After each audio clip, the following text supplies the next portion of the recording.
Pasangan nomor urut 1 Anies Baswedan dan Muhaimin Iskandar disebut berpeluang besar menang Pilpres 2024 hanya dalam satu putaran. Pernyataan itu disampaikan oleh pengamat politik dari Universitas Nasional Jakarta, Roby Nur Hadi. Roby menyampaikan hal itu pada Kamis 30 November 2023. Menurut Roby, kubu Prabowo Gibran dengan Ganjar Mahfud memiliki basis massa yang relatif sama.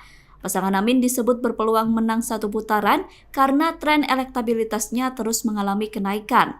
Menurut Roby, elektabilitas Amin terus naik karena adanya dorongan perubahan yang besar dari rakyat.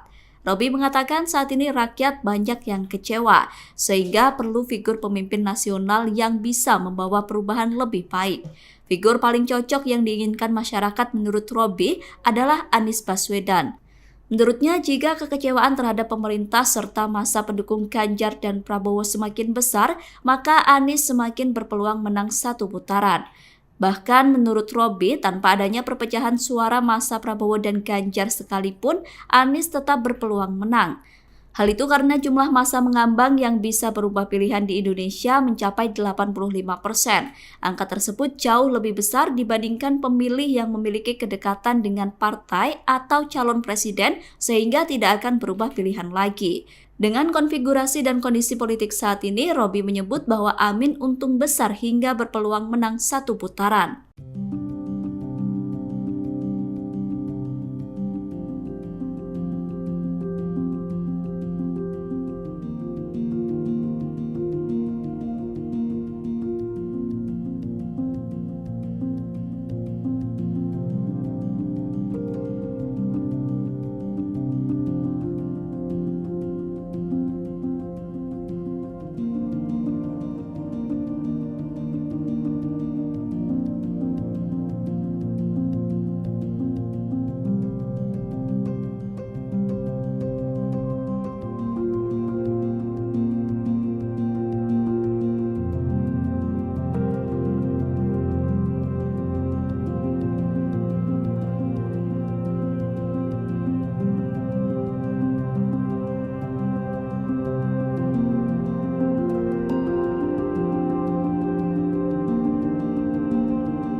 Download Tribun X sekarang, menghadirkan lokal menjadi Indonesia.